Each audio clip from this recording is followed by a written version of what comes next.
Vamos iniciar então a palestra do nosso ilustre mestre Paulo Costa Lima, da Universidade Federal da Bahia.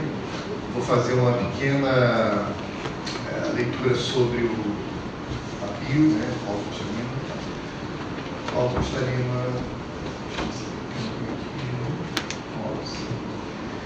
is a composer, professor of composition and analysis in the Federal University of Bahia, member of the Brazilian Academy of Music, 20 prizes and commissions, portfolio of 120 works, 500 performances in 20 countries. Follow researcher of CNPq, 1985, and back in 2003 till now. Director of the School of Music of Federal University of Bahia, Assistant President of the Federal University of Bahia, Secretary of Culture of the City of Salvador, that have 3 million inhabitants, Bachelor and Master degree at the University of Illinois, Champaign-Urbana, studying with Herbert Brum and Ben Johnston, 2 doctorates in Universidade of Bahia and University of São Paulo, on the music and compositional pedagogy of Ernst Widmer. 8 books published, 35 articles, Songs, Latin American Music Review, Journal for the Psychoanalysis and Culture and Society. Research interests, theory and pedagogy of composition, Afro-Brazilian rhythmic constructions, music in psychoanalysis, published in 195, both in Brazil and USA. Okay, so I wish to invite Paulo Costa Lima to talk with us.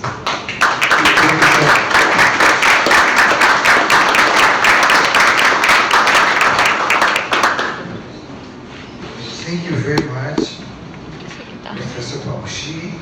And at the same time, I wish to thank the organized commission, say how much honored I am to be here addressing such a distinguished audience today. I would like to do 2 preliminary things. One is homage to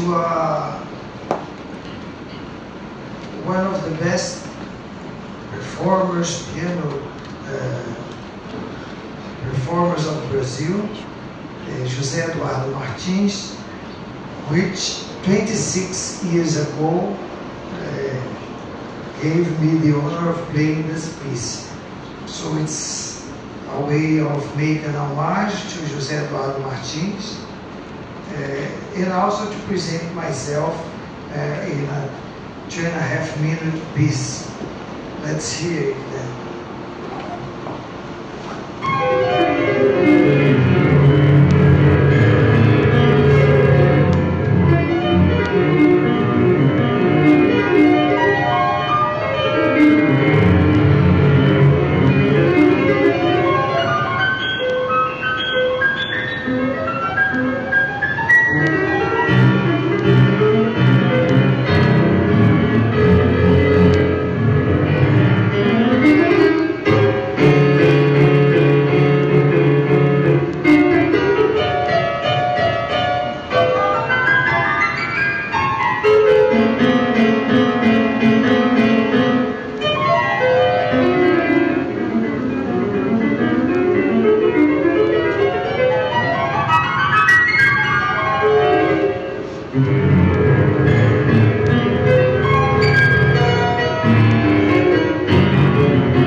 A second preliminary comment is that I'm very impressed with the possibility that this university, this group in our society of music analysis, music theory analysis, has been able to organize such a significant event with visitors, distinguished visitors, and representation of many universities, Brazilian and Latin American universities, European too, because we are living very difficult times. Brazilian universities are being the target of a campaign which aims the destruction of the system or its deconfiguration. And it has been a very difficult year. Many times we don't know if we will have the money to pay the electricity for the next week. So in such a scenario, to do this kind of thing, it's double or triple significance. So it's not just a matter of academic quality, it's also a matter of political quality, of resistance, because that's what it's about.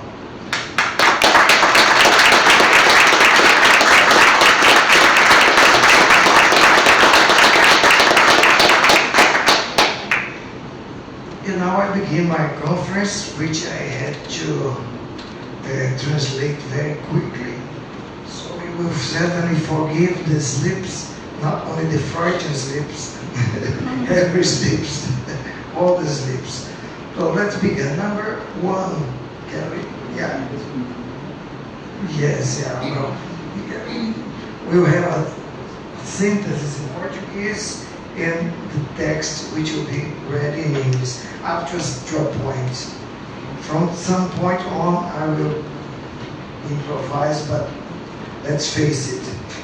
Number one, you are responsible, discourse, for everything that will be said here. I have always had a very intense interest in the challenging relationship between music analysis and composition. And through this perspective, an interest in the analytic impulse or motivation. But will I be able to trust your ability to deal with such matters, discourse?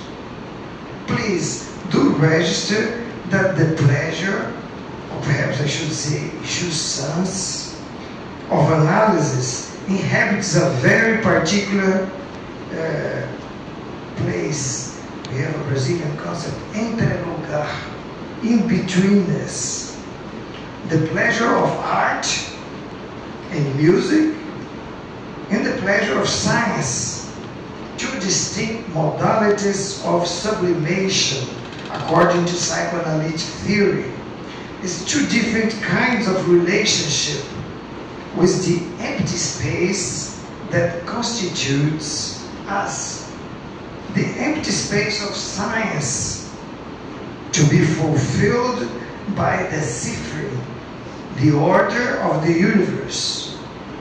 In the empty space of art, that space around which the work of art wraps itself, thus permitting the subject to inhabit and to symbolize it in spite of its untranslatability, the ineffable. Well then, music analysis as a challenging paradox. A challenging paradox of articulation between these two vectors or drives or trip, if you want to use the German word. And that always recognizing that the epistemological conditions depend in large measure of the human interests involved, the roles played by ideology and libido. For instance, the huge theme of colonization and decolonization and its reflection on the composition and analytical processes. How does music analysis and theory in Brazil dialogue respond to these questions and situations?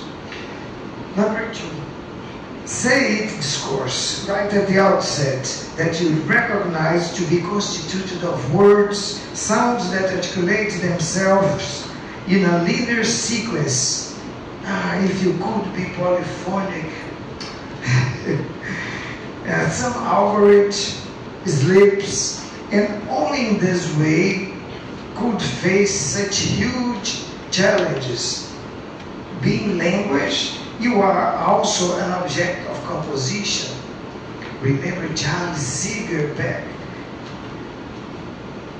in 1935 saying that you should not speak as an outsider. You exist up to a point as an extension of the experienced music. Number 3, and what about you?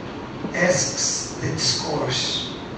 Why don't you speak for yourself instead of requiring this kind of dialogue? As a matter of fact, I'm the one that asked you to formulate this ironic reaction. One cannot demonstrate that a composer is different from that which is composing. That's David Lewin, 2006, page 94. Identity construction. But what are the limits between us? Good question. Number 4, music analysis should not try to conceal using neutrality, sometimes as its mask, that it has authorship, that it has been created, composed, so to speak, that it emerges from specific human interests. That's not just a description of something declared to be reality, musical facts. We cannot conceive of anything like uninterpreted facts, says Habermas, 1968. And Adorno complements, analysis is more than merely the facts, and beyond the factual level is the truth content, and naturally, it is only critique that can discover the truth content. By the same token, one should not imagine the composing as something other than a dialogic activity, as if there were no dialogues permeating the choices made. I have once proposed the use of this category, the other, so cherished by anthropologists of music, ethnomusicologists, but I have proposed it in a meeting of composition and ethnomusicology as part of the creative activity. That is Lima, 2004. Number 5, well, it's certainly necessary to ask about the other in music analysis. It is a complex question leading to several possible answers, but in each case, what we face is the dialogic condition, dialogic and reflexive. The analytic impulse or unrest, to evoke Schönberg's Motivic terminology, generating questions that impact and transform previous and future states of listening, and vice versa. Many possible partners in dialogue, the musical experience, represented by whatever responds for it. Traces left by previous analytical traditions and approaches. The informal conversation. And here, in my Portuguese text, I make a note saluting all those who tried to build synthesis of the field. For instance, Leopold Jackendorf, 1983, those informal talk, analytical methods, theories, and premises sustaining these theories. That was a way of presenting a synthesis. But we could talk of the tripartite model of Molyneux. We could also mention Karl Dalhaus and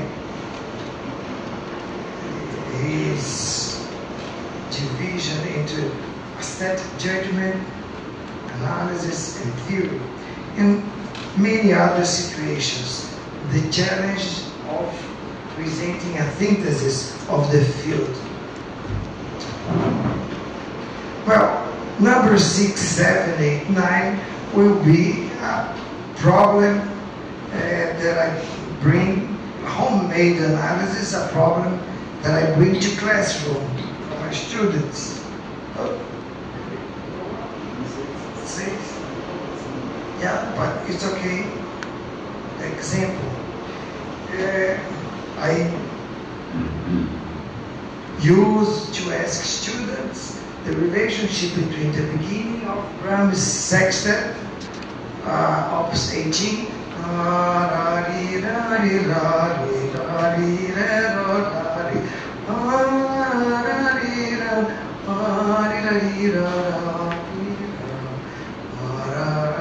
a cellist, so that's why I sing.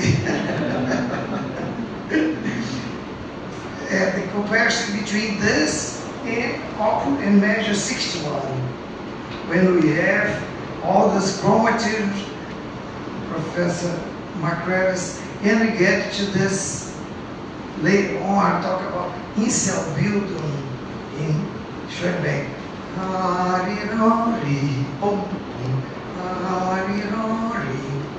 And I asked them, well, what are the similarities, or are they the same thing or something different? How can you think about that? And two problems arise from that. One problem, they usually perceive the contour. So you have +4, major third, and 6 down. So, and it's easy to recollect that. So, in the first.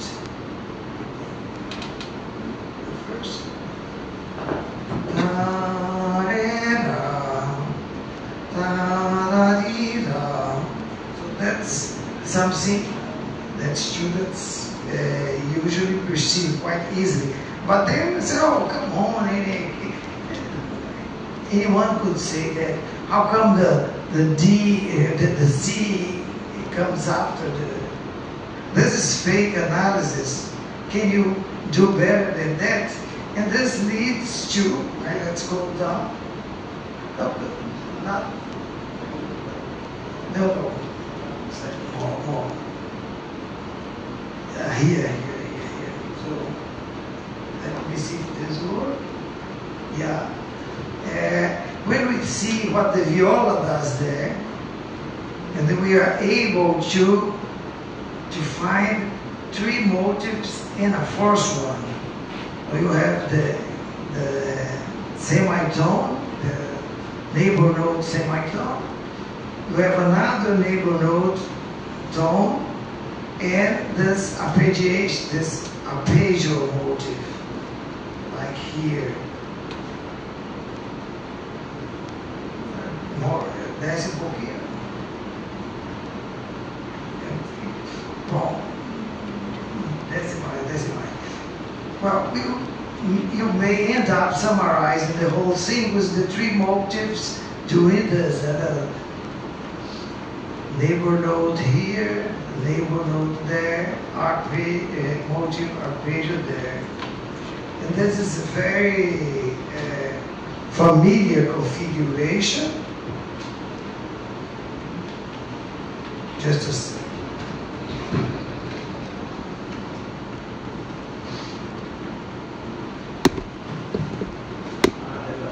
The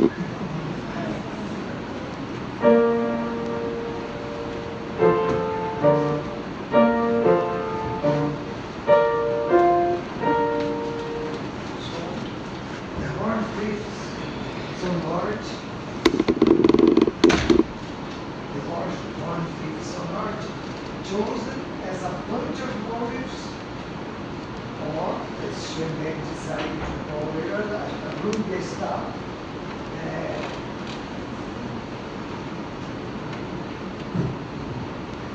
Go up a little bit, because then with this in view, we then understand the force motive, because B, C, D is also legitimate a relationship. And then up more. Here, yeah. Then you no longer are left out with the TeMA people. This is legitimate by the analysis there. Well, that's the first problem. The first problem shows a Grundgestalt as a fifth horn. It brings a much bigger question. Is this a situation that will happen all over the piece? Is there going to be a way of organizing the discourse? So a small question leading to a big question. But there is a second one, and students, I like to tease the students with that. No, back there in the Gracioso, here. Where is the semitone neighborhood? The B flat AB of the initial measures. Pam, pam, pam, pam, pam, pam, pam. They don't find it. And it's very good to tease people when they don't find what we are. Sometime later, we are going to perceive that this transition that has this chromatic line, E flat, E, F, F sharp, G, G sharp, we will end up with G, A, G, A, G, A, P. So here is the semitone motive. But before the formal section,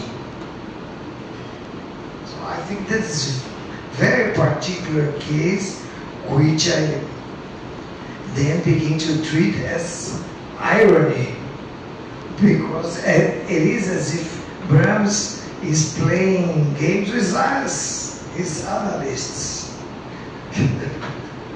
So we would begin to talk of irony as a structural function, not necessarily as a narrative discourse from outside. Let's move to number 10. I don't know. It's still, in the animato, in the scherzo, here he decides to expose the horn fifths in the surface. So, sixth, fifth, third. And this is a little bit of the neighbor note, semitone neighbor note. So the whole thing is playing here. But the fact is that, in fact, you can prove that this configuration is present in all major themes of the piece. We won't do that because we don't have time, but the last gesture, which is in the animato, it's very funny because the violins, sixth to fifth, the cello, fifth to third. So the horn fifths are here. And where is the semitone, the neighborhood semitone? In the viola, this beautiful. You have the B, A, B, and the third above, D, C, D. So the same elements, and that's the last thing he says in the piece, as if he was saying, well, if you haven't noticed yet, that's what I'm playing with.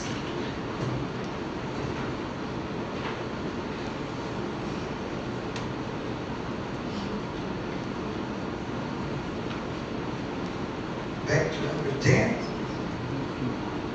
Number 10, okay. As a synthesis of all these questions, we have to emphasize the role played by disguising or dissimulation as a consequence of the motivic strategies. And in this particular case, there are this ironic touch that even seems addressed to us analysts, something that reminds us that there is no definite incompatibility between structure and irony, background and narrative. These categories could be involved in better dialogues than is usually the case. 11. At a certain point in my research, I needed the notion of a compositional protagonist. Lima, 2005. The spark came from the interpretation that Beethoven, in his Eroica, made it seem that the protagonist was inventing itself, along with the succession of narrative events. Of course, this notion imports from literature the idea of a pole that guides the narrative, and in this way organize the relationship with those who read, in our case, those who listen. It also emphasizes this cleavage between discourse and author. A famous Brazilian novel is built around these strategies. Memórias Póstumas de Brás Cubas, né? O defunto autor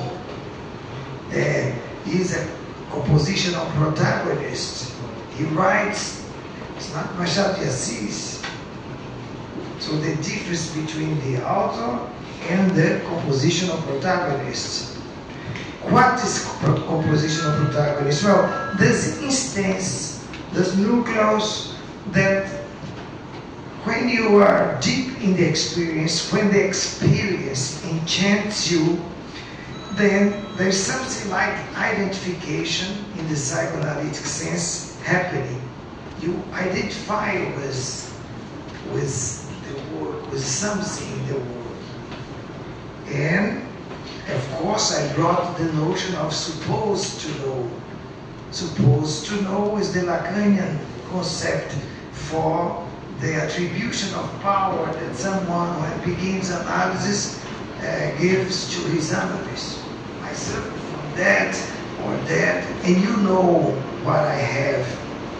So the analyst, it represents this instance of supposed to know. I know why you suffer, I know what's happened to you. But I'm saying that something similar may be thought about music if you think of this compositional protagonist as an instance that knows what's happening or what will happen in the piece, that knows, and for that matter, knows what will happen with us through identification. Now we move to Young Bent's formulation and critique. I have to change my notes. The terrain is prepared in order to manifest some estrangement with Bent's formulation, which is repeated by Popo in 1994, according to which music analysis involves itself with basically three functions. Number one, a pragmatic adjunct to composition. Number two, a search of information for concert goers. And number three, a rigorous academic discipline for the study of scores, and sketches. We have to register the ambiguity and conflict that is so established between the first and the last alternative.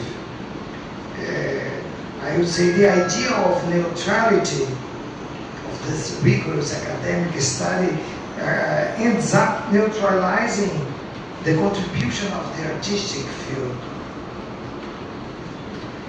Thinking about the composition of protagonist of Brahms in the Sextet Opus 18, how would we explain to him that his work of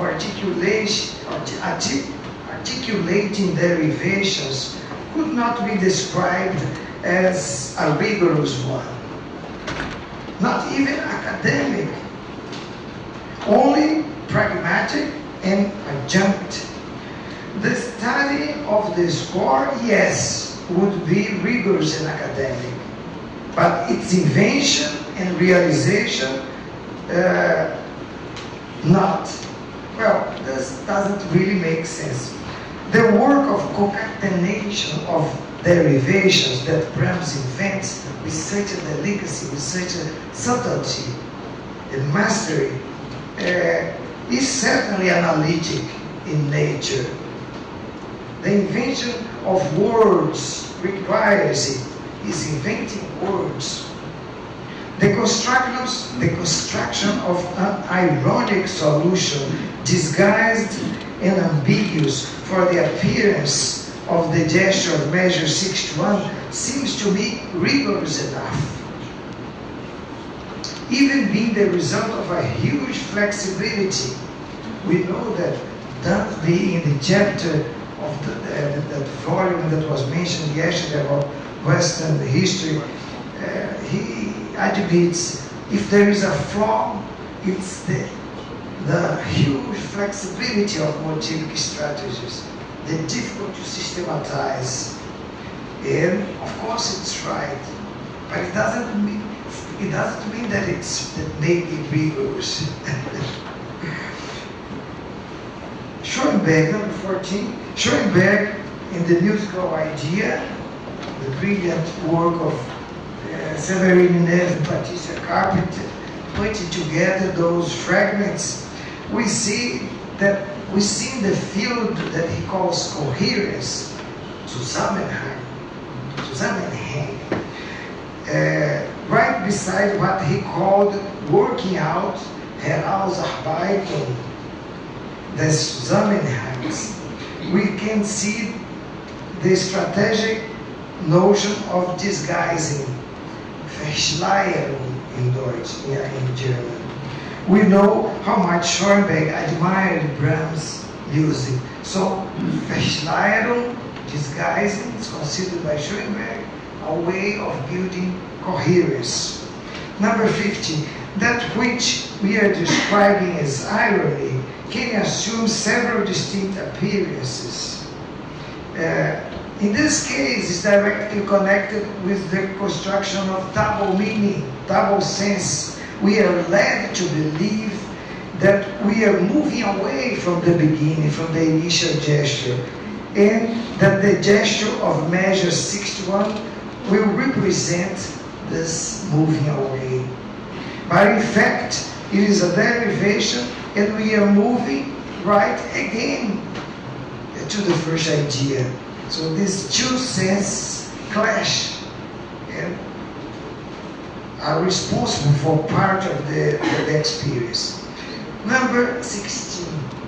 I here make a reference to someone which is not very often commented in music circles, Cornelius Castoriadis, famous psychoanalyst, philosopher, Greek, but moved to France. And his theme was imagination. Imagination as a social construction. A society as a construct of imagination. And he says something very important for me. The relationship between the work of art and the real, which is very complex, he admits, is not one of the kind of simple verification. You don't have simple verification between art and the real. In this sense, art does not really discover things, but he offers a new word. He offered the words constitutes, which of social ring. The etymology of constitute is decide. He said the same happened with democracy in Greek times. They didn't invent it, they didn't found democracy as a flower around the road. They constituted it. So this is what happens with the sextet. The Brahms constitutes an experience and stipulates universes of meaning. It's not engendered by a pragmatic adjunctive composition, as if the work is something, and the means of its invention. In other words, and now I propose a name, the constitutive theoretical fabulation, as if the work is something and the constitutive theoretical fabulation is something else. Why constitutive? Because of the social imagination proposed by Castoriadis. Theoretical, because of the compromisso,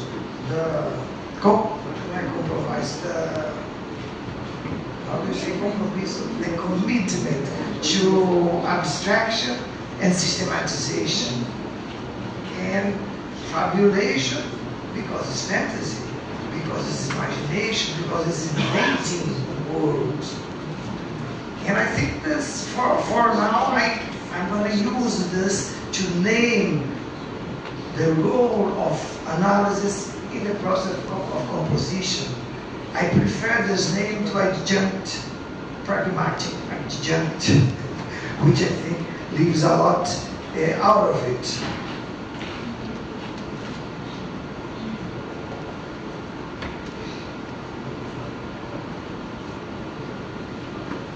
But to constitute an experience means to decide for that experience. Being a synthesis, derivations points to a whole. Well,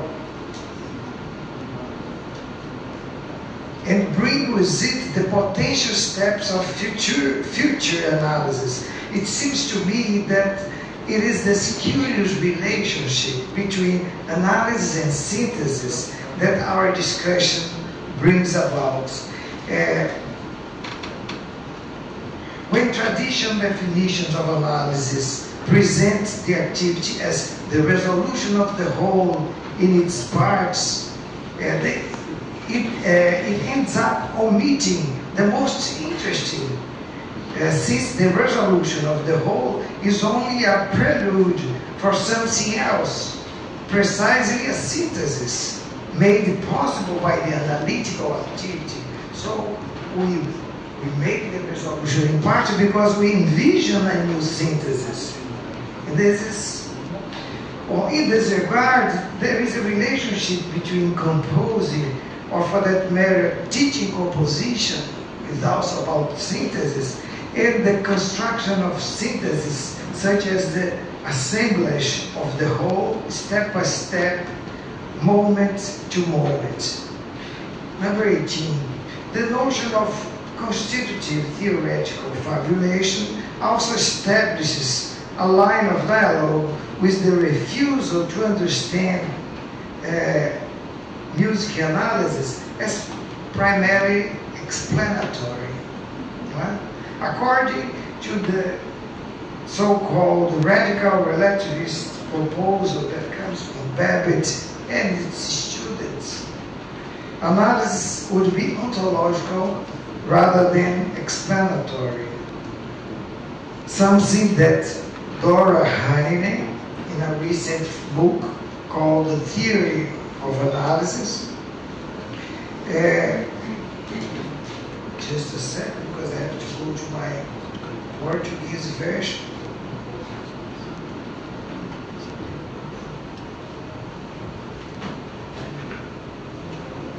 She says, music must be constituted, oh, there is constituted. Music must be constituted from sounding events and analytical interpretations. Both things. And we cannot make music without the participation of a mind that constitutes it. And here also the contribution of Benjamin Borat, the very being of music is created by cognitive attributions made by individual perceiving or conceiving listeners. This is a very cool formulation. The composers conceive listeners. That's our main task. I'm going to pass very quickly through the Sonata Op. 38 by Brahms. In fact, I only included it here because I played it when I was 18, and I still can feel the sensuous experience, for instance, of this C, or of that G. That G is marvelous because you come with this R.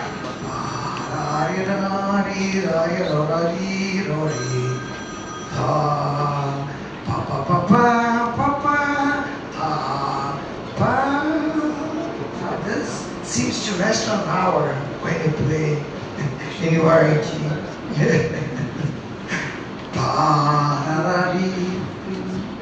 Of course, the piano is very restrained.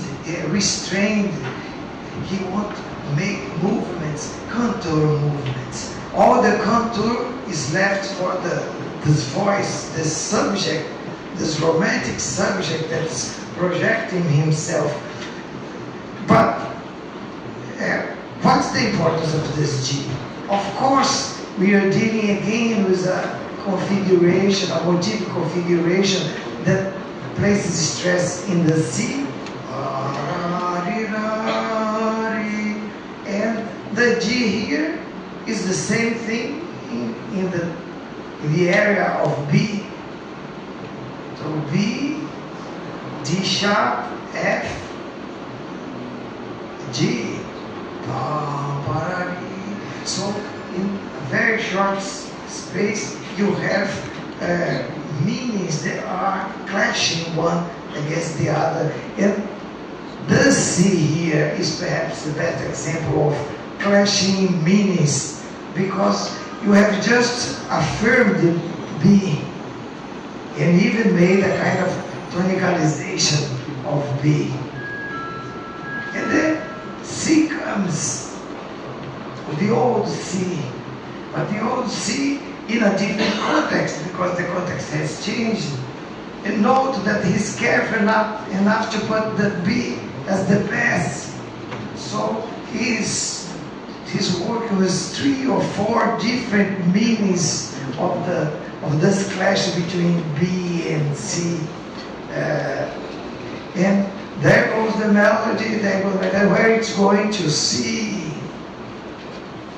And when it goes down, it goes to B. So there is also a space syncing based on motivic relationships. And obviously, rhythm, which we usually, which many times leave to speak at the end. The division of this initial rhythm, pa pa pa pa, ta ra ta ti, ta ta ta ta ti. If I forget this here, I think ta ta ta ta ti, or ta ta ta ti, pa pa pa pi. This pa pa pa pi will end up here. Pa pa pa pi, pa pa, and pa pa pa pa, pi pi, ta ta ta ti ti ti. So See the C, C, never, C, C, B, E, B, E. There we finish the whole thing. And all these aspects to comment as Motivic strategies. Let's go on to the next up.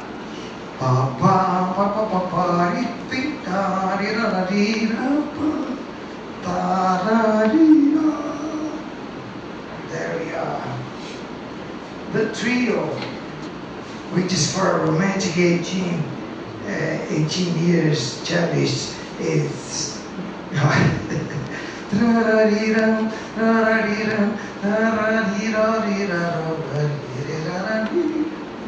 then you sing, but then you realize that he's doing backwards. Ta ta ta ta, ra ri ra ra ta. Beautiful, huh? Logical, coherence, all the values that we have learned to. Let's move.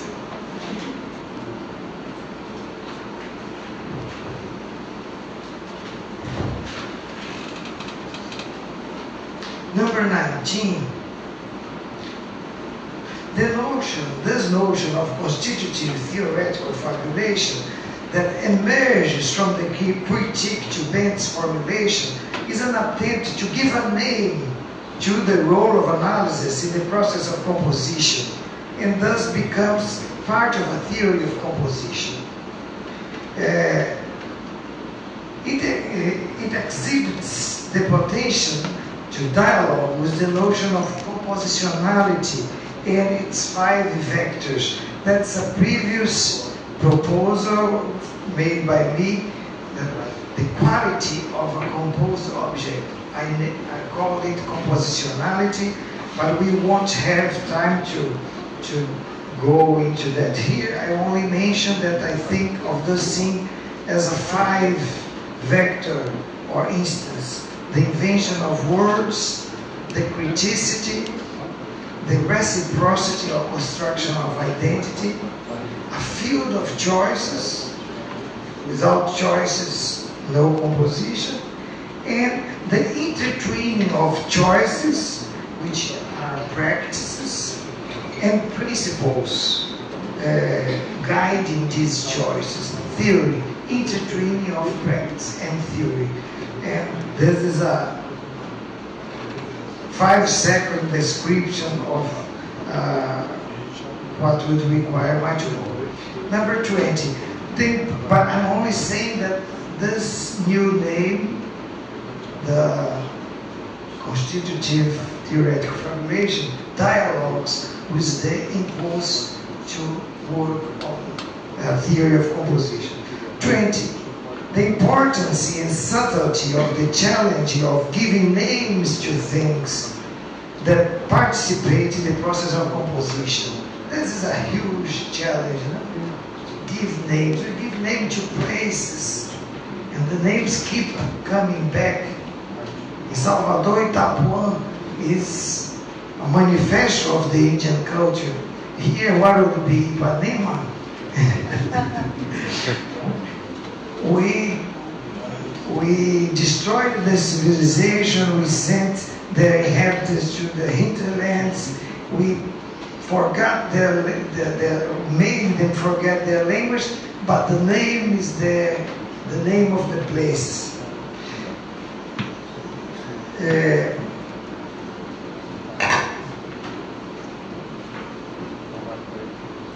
What I want to say here is that there's not a direct relationship between name and phenomena and situation.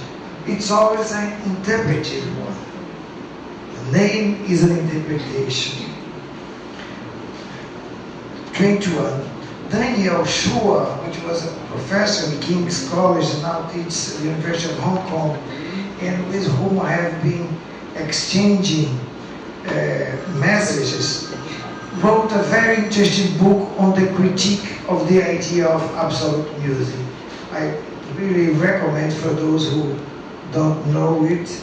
In the chapter dedicated to the hero, in Beethoven's Eroica, he observes that structural crises end up being resolved in the multitude of linear trajectories that Heinrich Schenker mapped as a kind of battle plan.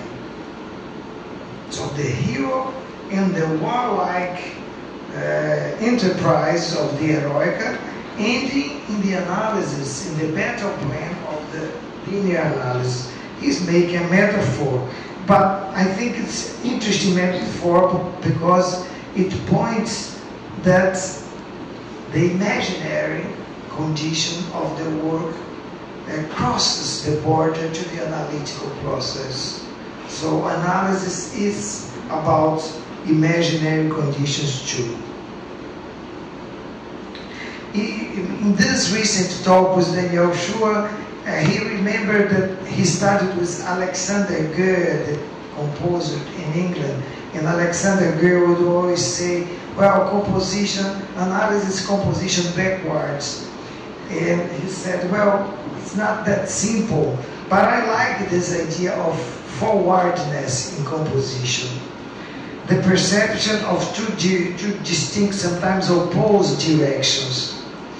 If we look again at Schönberg's book, The Musical Idea, we will notice that there is a very important investment in naming things. Not only this, but also the frequent association of these names, these labels, to the idea of forwardness. He's talking of durchführen, development, Widerspruch, which is reaction against, but you have to have something forward to suffer. Widerspruch, Schicksale, destinos, Ableitungen, derivações, Umgestaltungen, transformações, Inselbildung. Esse Inselbildung é uma belezura, porque e para mim o compasso 61 ali, o tarari, é um Inselbildung, porque depois a forma vai pro after after measure 61, the form goes to the second theme, which is in F, and this incel of measure 61 is on A, but it's not in A. All these conceptual proposals of Schönberg, in my opinion, trying to capture the logics of imagination. And here I mentioned the work of Marcos Nogueira in 2019 in our Congress, dealing with this aspect of imagination. So I like to exemplify the importance of imagination with a verse from Neruda. What's the name of that flower that flies from bird to bird?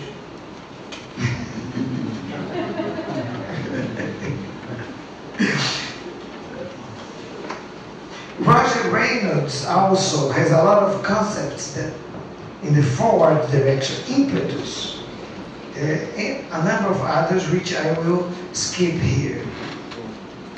The proposal of a notion such as the constitutive theoretical fabulation, to name the role of analysis in the compositional process, is also forward. I have already talked about that. Number 28, the case of the Third Symphony. The Third Symphony,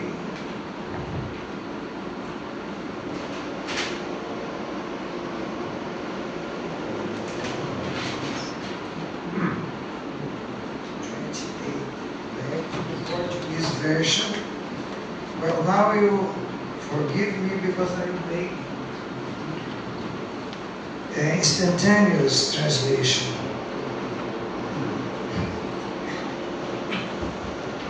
But Brahms, let's go to it. beginning, which I feel like playing the piano. These radical jumping, climbing motives, climbing or unclimbing downwards, climbing and unclimbing. Pa, pi, pa, pa, pa, pa, da, da, di, da, pa, di. You all know, go down a little bit. Let's go down. Yeah, I made a synthesis of 3 formats. Number 1 which is major, number 2 which is minor, number 3 which is the third relationship, the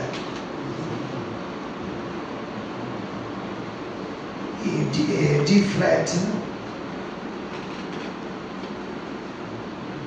Let's go to the second movement.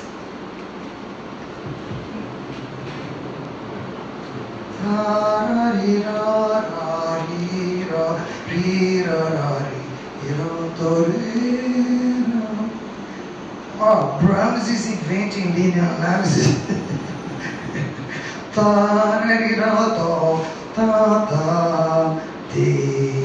But he moves the D upwards. So this andante, which doesn't seem to have anything at all with the bursting beginning, here the first format is clearly there. This wonderful nostalgic movement.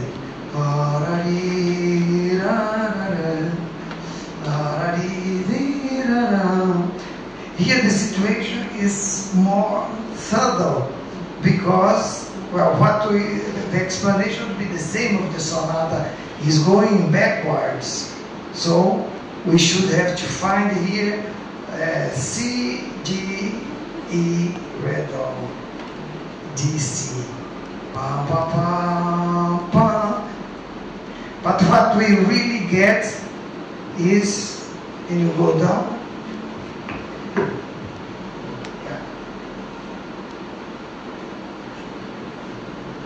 For his nostalgia effect,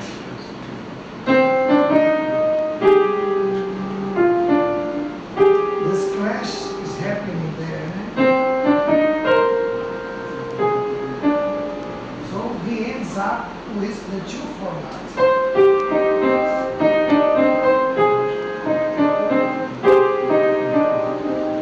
And that's what makes it so nostalgic and so pungent.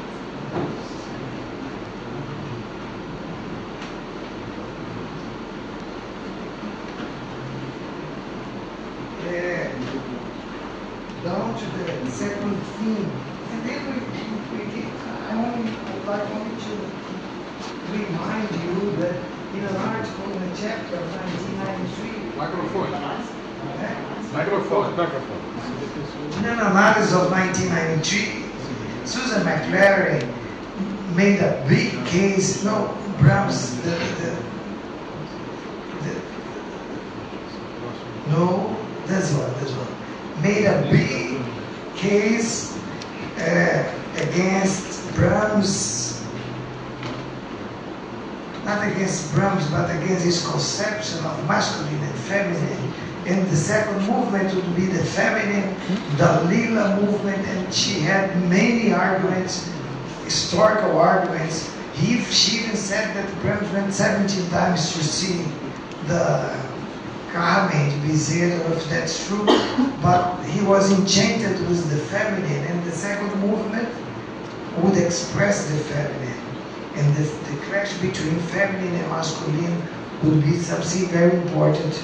But when we look at the second theme, we transpose to F.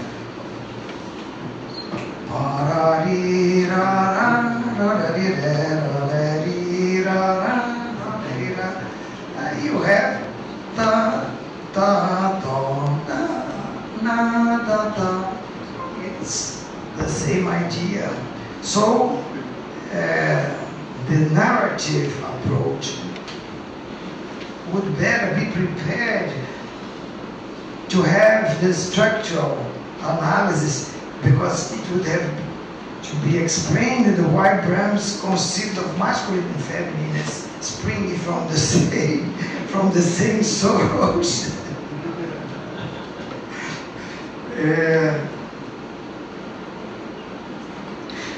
Well, at the end of the article, after all the space given to this clash, she ends up saying that the real problem is not against the first and second theme, after more than 5 pages dealing with that.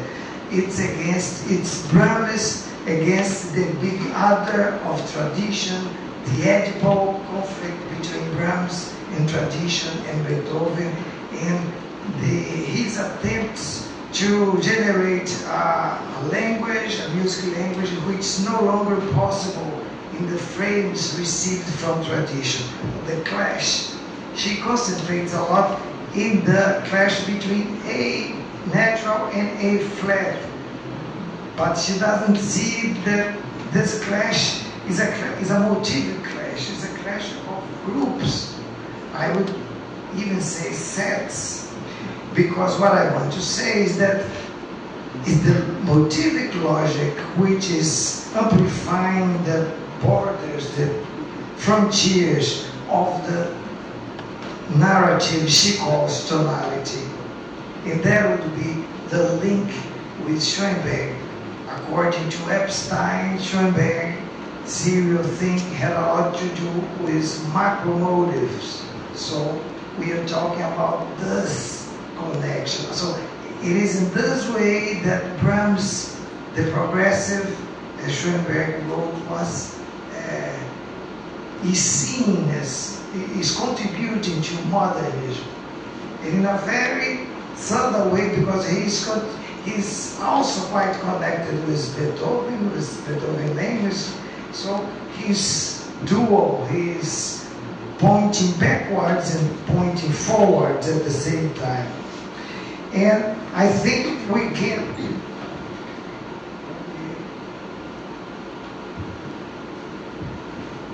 can talk a little bit more about this relationship with Schönberg's famous Opus 11, number 1. Ding dong dong, bum bum bum, dong dong ding. Made the analysis of the piece, as Professor Almada has noted and written about.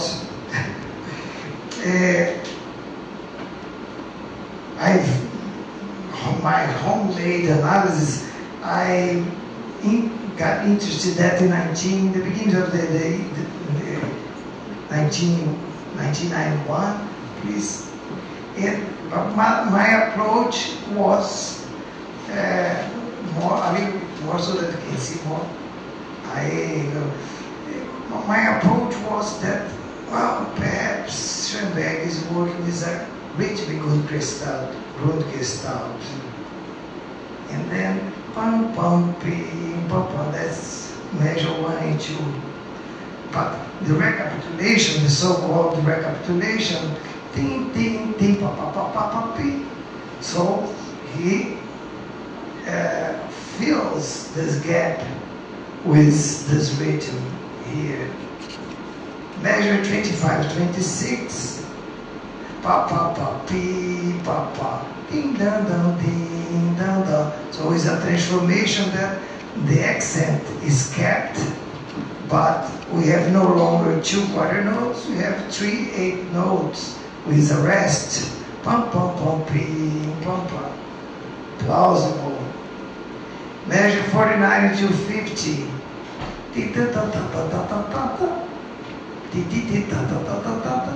Also clearly, but here the anacrusis gets quicker.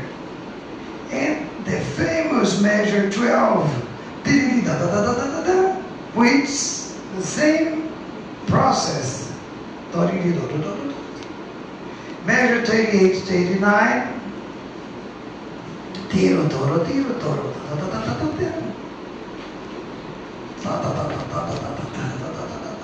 The same elements, 48 to 49, 28, can you go down a little bit? Let's 19, ding, ding, dong, dong, ding, dong. In measure 4, 5, why would it be different? Now we have the transformations in the level of the 8 notes. Ding, dong, ding, dong, ding, dong. Ding, dong, ding, dong, dong, dong, ding, ding, dong, dong. So preserving the dotted quarter notes. Again, measure 1 and 2. But if this has any degree of veracility, of if it's to be taken seriously, then it would be very awkward to disregard this information when we will deal with the transformations in pitch. Because if this is a transformation that if measure 12 is a transformation of that, we would have to be able to find an explanation in terms of pitch, of Grundgestalt, rhythm and pitch. Well, I made an attempt in 1993, published by the Revista da USP, and the idea is that measure 4 and 6, we have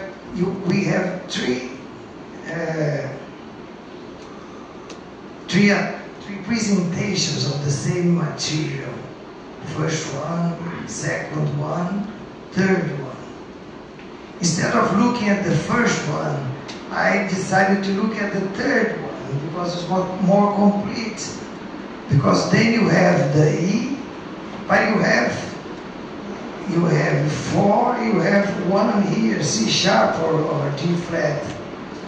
So what appears here as a major third, here we can see that we have a minor third and a semitone. So pointing to the initial theme, ping, pong, pong. And this could be solved by this formula, as if Schönberg were combining two forms. The original transposed to E, pam, pam, pam, pam, para, and the inversion, pam, pam, pam, pam, pari. Call attention to that. Papi, papa, papi, papari, papi, papari. So you have an explanation for the ring, dun, dun. Well, the G is here, the G sharp is down here, the C is at the beginning, and the bracket,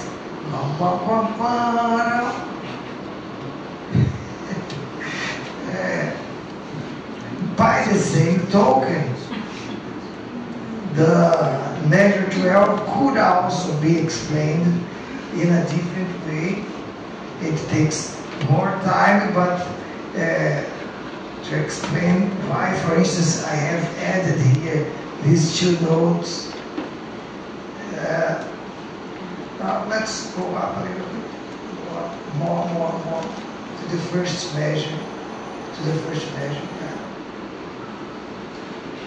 Because if this is a derivation of that, a possible solution is that here too we have the two forms, the two formats, not only the original, but something going up from E. E, G, D sharp, B. What would be the other notes? Would it be F sharp and B flat? So perhaps this would be a nice explanation of that. Back to measure 12. measure 12, this trajectory, which may seem a little bit forced, it's here, pa pa pa pi tiro tari rari, and then pa pa pa pa pi po. There's not as wrong as E natural. Do, ti, do, mi, do. Do, E natural, do. And the chromatic, ting, bum, bum, bum, bum. Ti, da, da, da, da. Okay, let's go ahead and finish.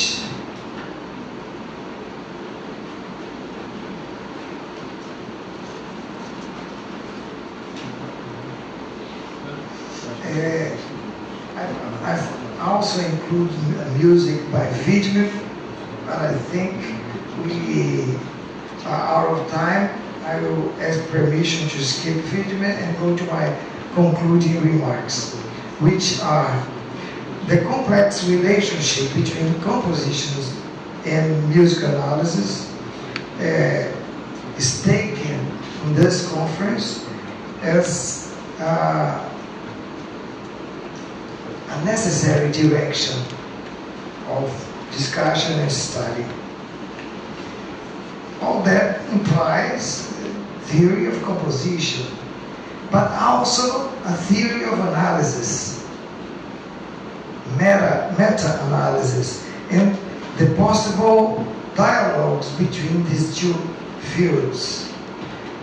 I think it raises the awareness of the dialogic nature of composition and analysis. Number 33, from the idea of the composition of protagonists and recognizing also analyst, protagonist of analysis, we propose the notion of constitutive theoretical fabulation that gives a name to the role of analysis in this va-et-vient, in this constant flux of composing, that perhaps auto description will bring more information about.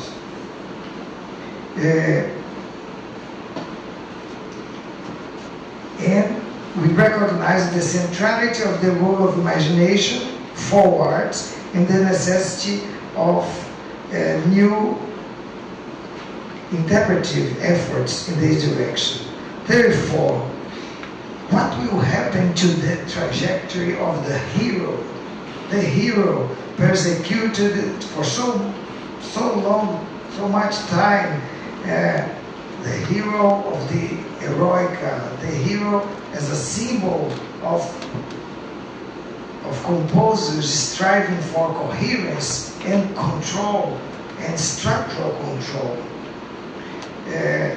What will happen to this long process that has inhabited 19th century, inhabited 20th century? What will happen now in this tectonic moment, sometimes called postmodernity by Frederick Jameson, or postmodernism by many others? And the relation between that and the diversification of approaches that we have in theory and analysis.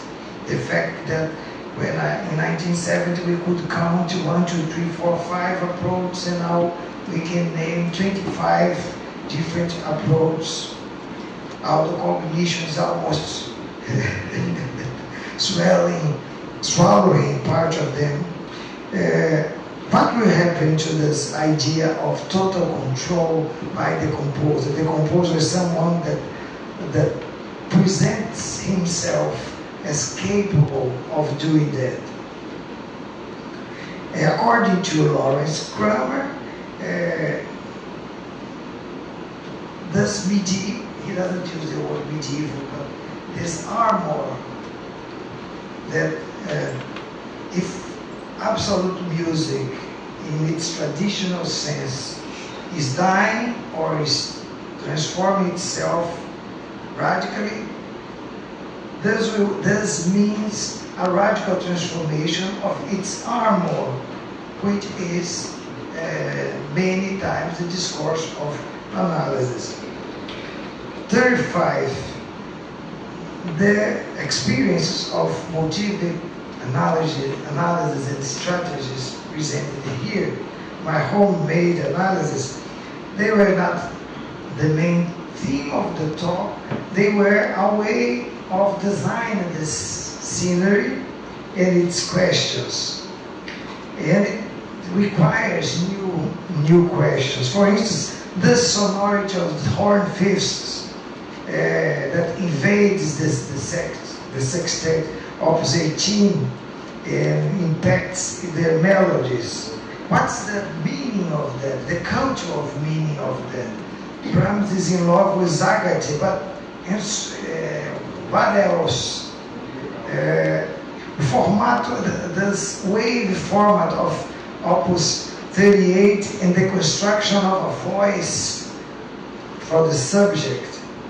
This titanic climbings and unclimbings of the third symphony, but also its nostalgic movement. Schönberg's kaleidoscope. All that has to face explanations and interpretive efforts related to its cultural meaning and its ideological meaning. Dissimulation as a consequence of the principle of economy of means. Brahms as a link between Beethoven and Schönberg. What's the horizon of the cultural meaning of the construction of coherence, and the construction of subjectivity in our days? Are we talking about a politics around the possibility that music resists meaning, that retards and the decay of systems?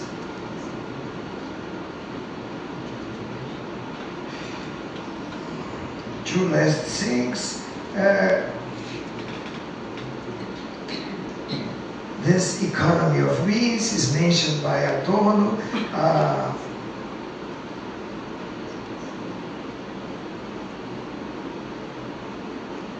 think I have said that already. So my last remark. These are huge horizons, hierarchical relationships, specific questions, challenges of interpretation, and I end up here our trajectory.